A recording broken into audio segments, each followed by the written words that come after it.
Good morning all of you. My name is Shivam Pandey. Today I come back with my new session. आज के session में मैं basically आया हूँ किसकी बात करने। आपको पता है 2 अक्टूबर है, गांधी जयंती है। तो सबसे पहले मैं बताना चाहता हूँ गांधी जयंती के बारे में कि हम गांधी से क्या सीख सकते हैं। गांधी से हम सबसे ज़्यादा नॉन वायलेंस सीख सकते हैं। और क्या सी चीज़ें सीख सकते हैं हम कि हम अपने लाइफ को कितना डिसिप्लिन रखें। ये चीज़ें हम गांधी जी से सीख सकते हैं। हम किसी भी चीज़ को प्रोटेस्ट कर सकते हैं, लेकिन पीसफुली प्रोटेस्ट। हमेशा गांधी जी का मानना था कि हमें पीसफुली प्रोटेस्ट करना चाहिए, गवर्नमेंट का साथ देना चाहिए।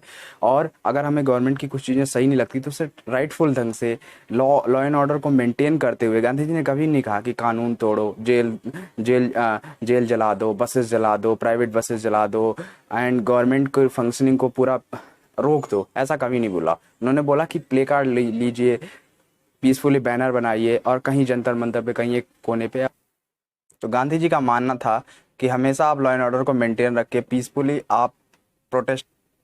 तो गांधी जी का हमेशा मानना है कि आप लॉ एंड ऑर्डर को मेंटेन रखिए, पीसफुली भूख हड़ताल कीजिए, इन सारी चीज़ों से सत्याग्रह कीजिए। और गवर्नमेंट के अगेंस्ट अगर प्रोटेस्ट करना है तो पीसफुली लॉ एंड ऑर्डर को मेंटेन रहते हुए प्रोटेस्ट कीजिए।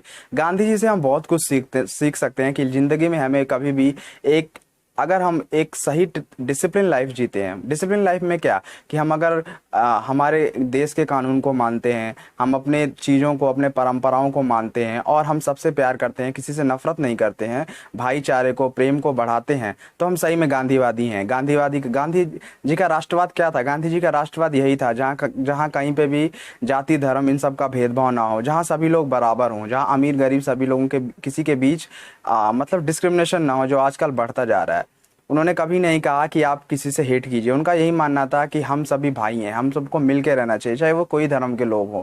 और हमें और यही, इन सब चीज़ों को, अगर गांधीवादी हैं, हम गांधी जी को मानते हैं, अगर उनकी रिस्पेक्ट करते हैं, तो हमें कभी भी हथियार नहीं उठाना है। हमें सत्याग्रह के रास्ते पे चलना है। भूख हड़ताल करते हुए अगर हम विरोध जताना चाहते हैं, गवर्नमेंट की किसी चीज़ को, किसी नीति के खिलाफ बोलना चाहते हैं, तो शांति पीसफुल ढंग से हम प्रोटेस्ट करें और सभी की रिस्पेक्ट करें। यही ट्रू गांधीवादी हो सकते हैं। और आज एक और इंसान, बहुत ही महान शास्त्री जी का भी आज जन्मदिवस है, तो मैं उनके बारे में बोलना चाहता हूँ। शास्त्री जी इतने महान थे, इतने सिंपल थे कि वो एक बार रेल में जा रहे थे। मैं उनका एक इंसिडेंस बता रहा हूँ जिससे आप उनसे जोड़ सकते हैं कि वो एक बार वो रेल मंत्री थे वो उस टाइम पे। तो उन्होंने अपने घर पे नहीं बताया था किसी को वो रेल मंत्री हैं।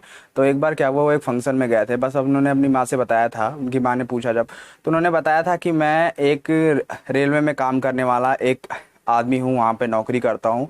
तो क्या हुआ कि एक बार वो एक फंक्शन में गए हुए थे, वहाँ पे शास्त्री जी चीफ गेस्ट बन के आए हुए थे।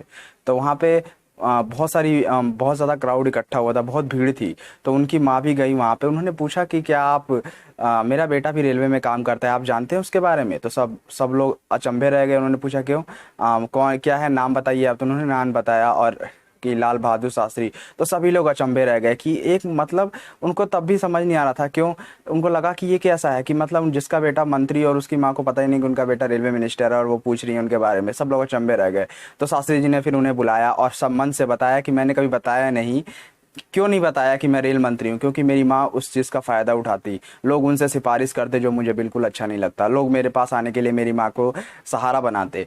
इतने सिंपल इंसान थे। मतलब वो प्राइम मिनिस्टर भी बने, वो ऐसे प्राइम मिनिस्टर थे जो, जिनको सिंपलिसिटी पसंद थी। वो फटे जूते, फटे चप्पल, इन सब चीज़ों को पहनते थे। उन्होंने कभी भी लेविश ज़िंदगी नहीं जी। उनके वैसे ही आज हम आत्मनिर्भर बने। जो आत्मनिर्भर बोलते हैं ना, आज हमारे पेट में खाना आता है 2 वक्त का, तो ये भी शास्त्री जी का सपना था। और ये सबसे बड़ी चीज़ है। आप टेक्नोलॉजी ला सकते हैं, आप रॉकेट बना सकते हैं, आप सब कुछ कर सकते हैं, बट ये जो खाना है ना, ये खाना 100 साल बाद भी आपको खाना खाना पड़ेगा अगर सर्वाइव करना है आपको। तो शास्त्री जी की वजह से आज हम आत्मनिर्भर बने हैं कि हमारे देश में इतना अनाज होता है। लेकिन आजकल आप देख रहे होंगे कि किस तरीके से किसानों का प्रोटेस्ट भी हो रहा है।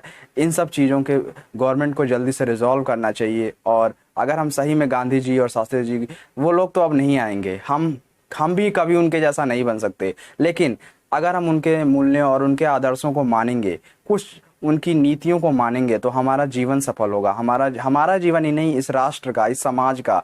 जो इस समाज में द्वेष बढ़ता जा रहा है, अहंकार लोगों का बढ़ता जा रहा है, लोग छोटों को दबाते चले जा रहे हैं, तो ये गांधी जी का कभी भारत नहीं हो सकता, ये शास्त्री जी का भारत नहीं हो सकता। उन्होंने इस चीज़ के लिए कुर्बानी नहीं दी थी कि हम एक दूसरे को लड़ें झगड़ें, धर्म पे लोगों को गालियाँ दें, एक दूसरे से एक इस तरीके का भारत बनाएं जहाँ पे लोगों का रहना मुश्किल हो। नहीं, हमें क्या करना है, यूनिटी हमारी बेस्ट होनी चाहिए।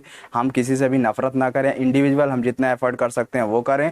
और दूसरी बात क्या है कि हमें हमेशा लॉ एंड ऑर्डर को और अपने देश के कानून पे हमेशा उसको प्रोटेस्ट करना चाहिए, ना कि उसके अगेंस्ट होना चाहिए। अगर हमें करना है तो उसे हम पीसफुली करें। तो ये रही आज की बात जो लाल बहादुर शास्त्री और महात्मा गांधी के ऊपर थी। I hope you like the session. Please do subscribe my channel and share also. That's all for, thank you so much.